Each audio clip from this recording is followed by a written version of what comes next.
Hello दोस्तों, जय हिंद, वंदे मातरम। आज मकर संक्रांति है। आप सभी को मकर संक्रांति की हार्दिक शुभकामनाएं। आप स्वस्थ रहें, मस्त रहें और निरंतर पढ़ते रहें और अपनी जो मंजिल है उसको शीघ्र प्राप्त करें। आज इस वीडियो में हम थोड़ी चर्चा करेंगे कि मकर संक्रांति क्या होती है और कर्क संक्रांति क्या होती है। संक्रांति केवल एक नहीं होती, संक्रांति दो होती है। हम मनाते हैं मकर संक्रांति, लेकिन एक संक्रांति और होती है जिसको हम बोलते हैं कर्क संक्रांति। तो देखिए क्या मामला है यह।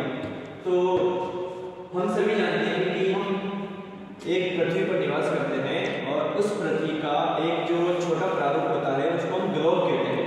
ठीक है, ग्लोब को हम बीच में से भूमध्य रेखा के द्वारा दो भागों में डिवाइड करते हैं, दो भागों में बांटते हैं।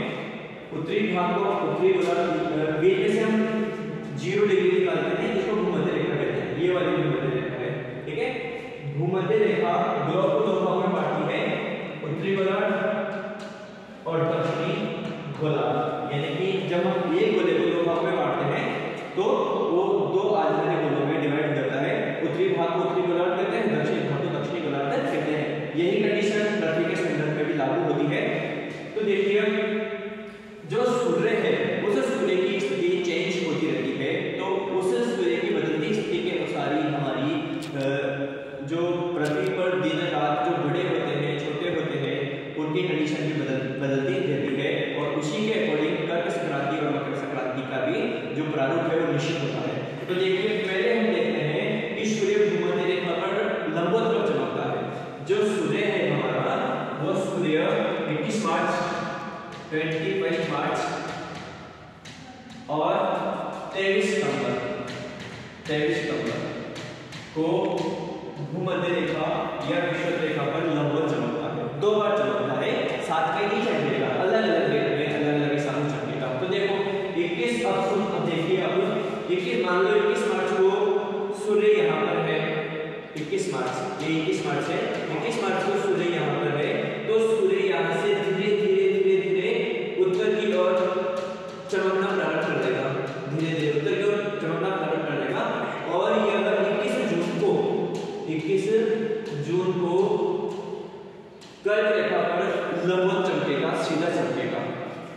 इस स्थिति को हम बोलते हैं कर्क संक्रांति, क्योंकि इस दिन इस कंडीशन में जो सूर्य है वो कर्क रेखा पर लंबवत चमक रहा है। तो इस प्रक्रिया को, इस कंडीशन को, इस स्थिति को हम बोलते हैं कर्क संक्रांति। ठीक है, सूर्य 21 जून को कर्क रेखा पर होता है, तो 21 जून को उत्तरी गोलार्ध में सबसे बड़ा दिन होता है और सबसे छोटी रात होती है।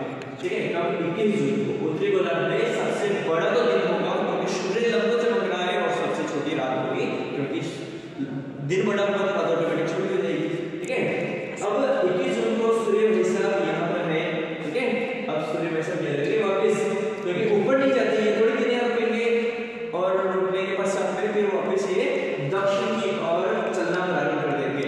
ठीक है, दक्षिण की ओर, यानी कि सूर्य कर्क संक्रांति पर होता क्या है, सूर्य दक्षिणायन होता है, सूर्य दक्षिण की ओर चलना प्रारंभ होता है, इसको सूर्य का दक्षिणायन बोलते हैं। ठीक है, अब सूर्य वैसा वापस चल रहे हैं, 21 जून को यहाँ थे कर्क रेखा पर, वापस चल रहे हैं। ठीक है, इधर चल नहीं रहे, सूर्य तो अपनी जगह पर स्थिर रहता है, लेकिन पृथ्वी की कंडीशन बदलती है। ठीक है, हाँ ये समझ रहे हैं।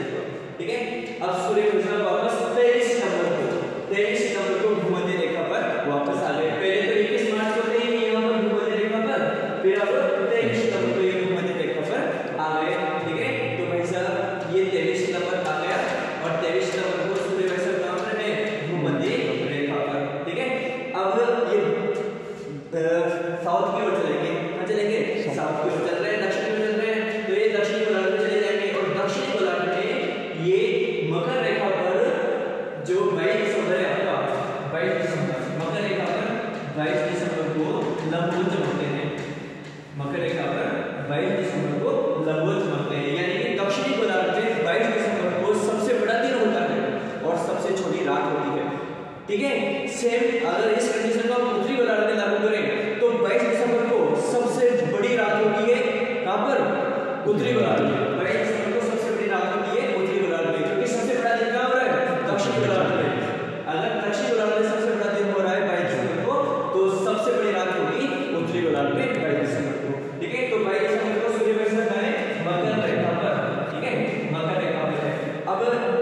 दिसंबर में रहे, थोड़े दिन दिसंबर के रहे, ठीक है, थोड़े दिन जनवरी के रहे, तो 14 जनवरी के लगभग सूर्य जो होता है वो वापस उत्तर की ओर चलना प्रारंभ कर देता है।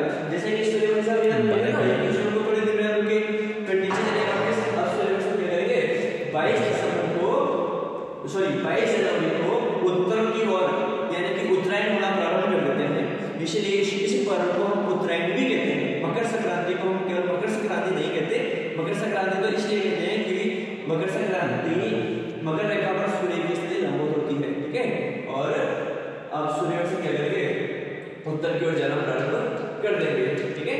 तो सूर्य की स्थिति अब उत्तरायण होना प्रारंभ कर देती है, इसलिए इस पर्व को हम मकर संक्रांति भी कहते हैं और इस पर्व को हम उत्तरायण भी कहते हैं, कुछ उत्तरायण के नाम से मनाते हैं इसको, ठीक है।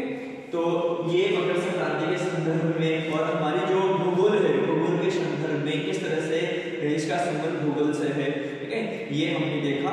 तो इस पर्व का एक भौगोलिक महत्व भी है, इस पर्व का एक वैज्ञानिक महत्व भी है, ठीक है।